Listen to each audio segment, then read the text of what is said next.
రోజు మళ్ళీ ఒక వెబ్సైట్ పెట్టారు. 18th రోజు రిజల్ట్ మళ్ళీ చూపించారు. మీ డీటెయిల్స్ కరెక్టేనా, మీకు వచ్చిన మార్కులు అంతేనా చూశారు. అయితే దాంట్లో నాది నాన్ లోకల్ అని పెట్టి ఉండడం చాలా బాధాకరమైన విషయము. ఎందుకంటే నేను పుట్టింది పెరిగింది మొత్తము హైదరాబాద్ రంగారెడ్డిలోనే.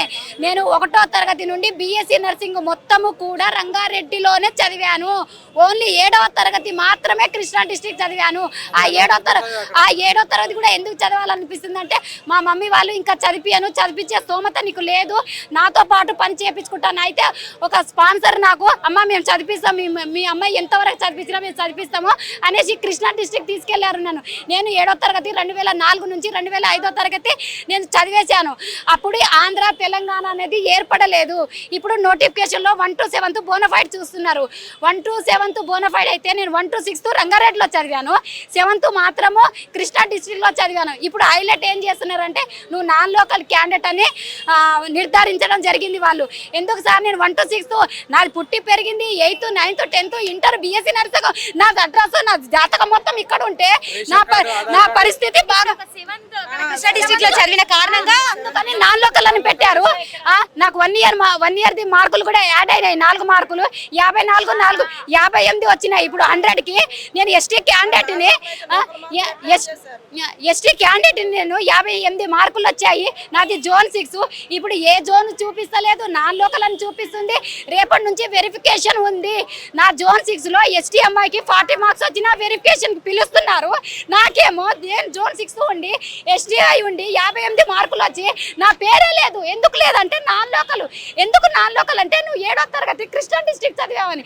అదేంది ఒక్క సంవత్సరం కోసం మీరు అంతా చేస్తే ఇక్కడ జీవో 124 ప్రకారము మ్యాక్సిమం పీరియడ్ ఎక్కడైతే చదువుతారో 1 to 7th బేసిక్ని మ్యాక్సిమం పీరియడ్ చూసి గుర్తించాలి లోకల్ క్యాండిడేట్ అని. మరి నేను 1 to 6 రంగారెడ్డిలో చదివాను.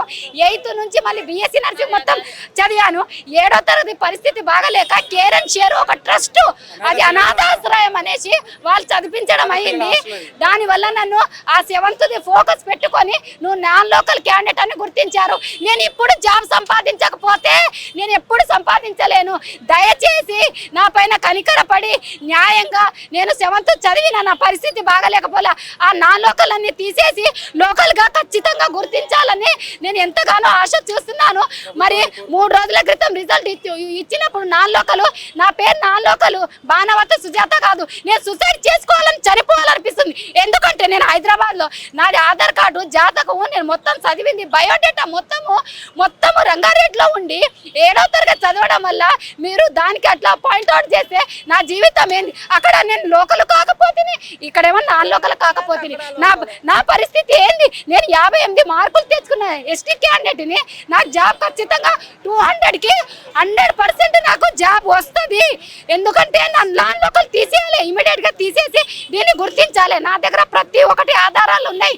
నేను 1 to బీఎస్సీ వరకు నేను చదివినాయి, నేను నివాసం ఉంటున్నది ఆధార్ కార్డుతో సహా, రేషన్ కార్డుతో సహా, కరెంట్ బిల్లుతో సహా, గ్యాస్ బిల్లుతో సహా మొత్తము ఉన్నాయి నావి. నేను మ్యారేజ్ చేసుకోవడం సర్టిఫికెట్లు పెట్టాను. నేను మ్యారేజ్ చేసుకుంది కూడా ఇక్కడే. అంతా నా ప్రాపర్ మొత్తం ఇక్కడే ఉండి ఆ 7వ తరగతిని ఎంతవరకు మీరు నాన్ లోకల్గా కన్సిడర్ చేయడం ఎంతవరకు బాధాకరమైన విషయం. నా ప్లేస్లో మీరుండి ఆలోచించండి. నన్ను నా లోకల్ ఇమీడియట్గా తీసేసి నన్ను లోకల్గా కన్సిడర్ చేయాలి. నాకు 58 మార్కులకు ఖచ్చితంగా జాబ్ వస్తుంది. ఇది నా విజ్ఞప్తి. ఏ విధంగా రెస్పాండ్ అయ్యారు లోపల? మరి దీని గురించి ఇదంతా మీరు చెప్పడం జరిగిందా, మరి మాట్లాడారు? నేను చెప్తాను మేడం. MHSR బోర్డుకి వెళ్ళాము. MHSR బోర్డుకి వెళ్తే 124 జీవో అదే చెప్తుంది, మేము అదే చేస్తున్నాం అని చెప్పేసి అన్నారు. సో MHSR బోర్డు అసలు ఏం చెప్తుంది, అసలు 124 జీవో ఏం చెప్తుందని చెప్పేసి చూసాము. ఇది జియో నెంబర్ 124 లోకల్ క్యాండిడేట్ని ఐడెంటిఫై చేసేటువంటి పేరా అనమాట ఇది. సో దాని ప్రకారం 4 కన్సిక్యూటివ్ అకాడమిక్ ఇయర్స్ ఎక్కడైతే ఉంటుందో దాన్ని లోకల్గా కన్సిడర్ చేయాలి. 1 to 7th లోకల్ క్యాండిడేట్ను ఐడెంటిఫై చేసే విషయంలో 1 to 7th పరిగణలోకి తీసుకుంటున్నారు. సో ఇక్కడ 4 కన్సిక్యూటివ్ ఇయర్స్ కాదు ఈమె చదివింది, దాదాపు 1 to 5th ఒకటే స్కూలు, 6th మళ్ళీ పక్క స్కూల్లో 6th క్లాస్ చదివింది. మొత్తం టోటల్ 1 to 6 రంగారెడ్డియే. అది కూడా ఈమె పరిస్థితి బాగలేక, రంగారెడ్డి జిల్లా ఈమె పరిస్థితి బాగలేక అంటే వాళ్ళ తల్లిదండ్రుల ఆర్థిక స్తోమతను బట్టి ఎవరో ఒక స్పాన్సర్ ద్వారా ఈమెను ఇంకా పనికెళ్ళి నీకు పనిలో తీసుకెళ్తా అని చెప్పేసి అంటే ఎవరో స్పాన్సర్ తగిలి ఆయన కృష్ణా జిల్లాలో ఒక చారిటబుల్ ట్రస్ట్లో అనాథ పిల్లల ఆశ్రమంలో చదివించినందుకు ఆ 7వ తరగతి అక్కడ చదివినందుకు ఈమె నాన్ లోకల్గా చేయట్లేదు, నాన్ లోకల్ అని చెప్పేసి పెట్టారు. అందుకనే ఈ విషయంలో తగినటువంటి న్యాయం చేయాలి. ఇక్కడ చూస్తే ప్రతిదీ Aadhaar card and ration card ప్రతి కార్డులన్నీ కూడా ఈమె ఇక్కడే రంగారెడ్డి జిల్లాయే ఉన్నాయి. కావాలంటే మేము ఇస్తాం, ప్రూఫ్స్ అన్నీ కూడా మా దగ్గర రెడీ ఉన్నాయి అన్నీ కూడా. సో గవర్నమెంట్ దయచేసి కాంగ్రెస్ గవర్నమెంట్ దయచేసి ఈ విషయంలో చొరవ తీసుకొని అయ్యా మాకు న్యాయం చేయాల్సిందిగా కోరుకుంటున్నాము. రేవంత్ రెడ్డి అన్న మీ పైన భరోసాతో మేము ఇక్కడికి ప్రజల మా వాణి వినిపించడం కోసం మేము ఇక్కడికి వచ్చాము.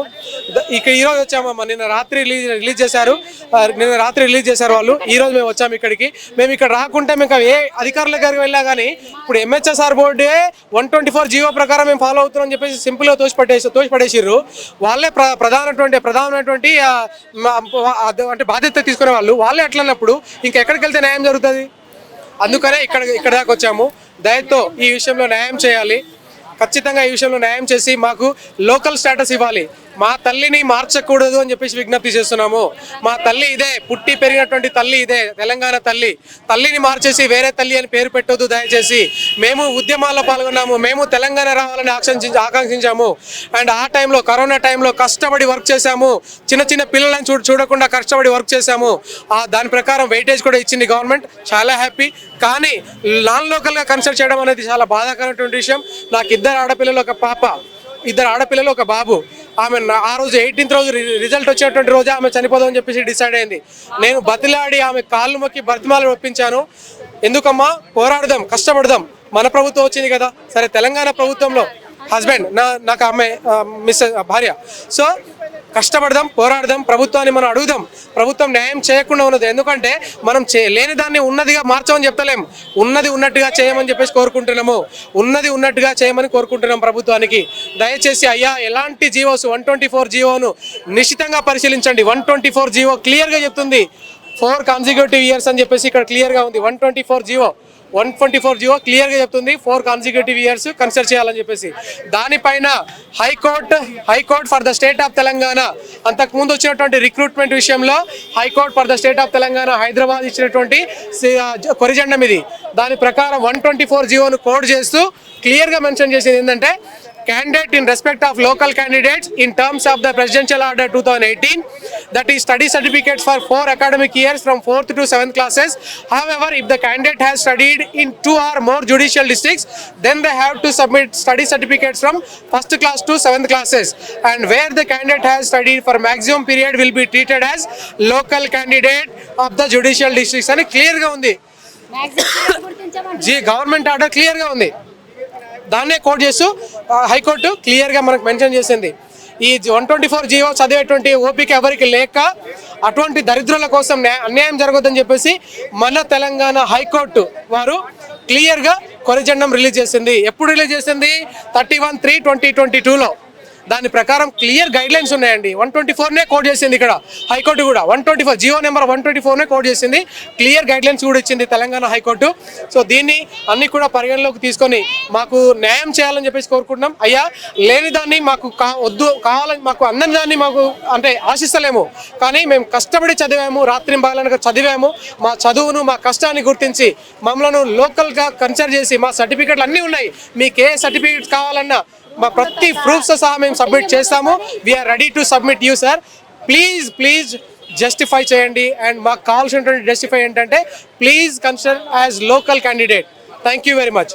మీ ద్వారా మేము కోరుకునేది ఒకటే అండి, దయచేసి సార్ దాకా ఈ న్యూస్ వెళ్ళడానికి మీరు సహాయం చేయగలరని కోరుకుంటున్నాను.